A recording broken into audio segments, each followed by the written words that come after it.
Unang Samuel, 8 kabanata.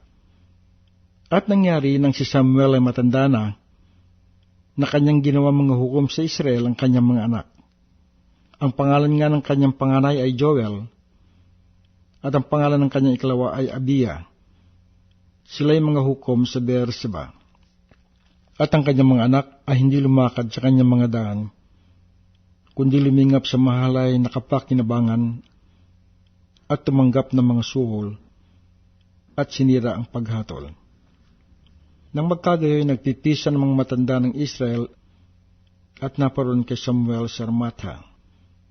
At kanilang sinabi sa kanya, "Narito, ikaw ay matanda na, at ang iyong mga anak ay hindi lumalakad sa iyong mga daan. Ngayon nga'y lagyan mo kami ng isang hari upang humato sa amin gaya ng lahat ng mga bansa." Ngunit hindi minabuti ni Samuel ng kanilang sabihin, "Bigyan mo kami ng isang hari upang humatol sa amin." At si Samuel ay nanalangin sa Panginoon. At sinabi ng Panginoon kay Samuel, "Dinggin mo ang tinig ng bayan sa lahat ng kanilang sinasabi sa iyo, sapagkat hindi ikaw ang kanilang itinakwil, kundi itinakwil nila ako, upang huwag akong maghari sa kanila. Ayon sa lahat na gawa ng kanilang ginawa mula ng araw na iahon ko sila mula sa Ehipto hanggang sa araw na ito, sa kanilang pag-iiwan sa akin at paglilingkod sa ibang mga Diyos, ay gayon ang ginagawa nila sa iyo. Ngayon nga'y dinggin mo ang kanilang tinig, gawing may tatanggi kang mainam sa kanila, at ipakikilala mo sa kanila ang paraan ng hari na maghahari sa kanila." At isinaysay ni Samuel ang buong salita ng Panginoon sa bayan na humihingi sa kanya ng isang hari. At kanyang sinabi, "Ito magiging paraan ng hari na maghahari sa inyo. Kanyang kukunin ang inyong mga anak at kanyang ilalagay sa kanyang mga karo, at upang maging mga mangangabayo niya. At sila'y tatakbo sa unahan ng kanyang mga karo. At kanyang mga ihahalal sa kanya na mga kapitan na lilibuhin at mga kapitan na lilimampuin. At ang iba ay upang umararo ng kanyang lupa at umani ng kanyang aanihin, at upang gumawa ng kanyang mga sangkap na pandigma at sangkap sa kanyang mga karo. At kanyang kukunin ng inyong mga anak na babae upang maging mga manggagawa ng pabango, at maging mga tagapagluto, at maging mga magtitinapay.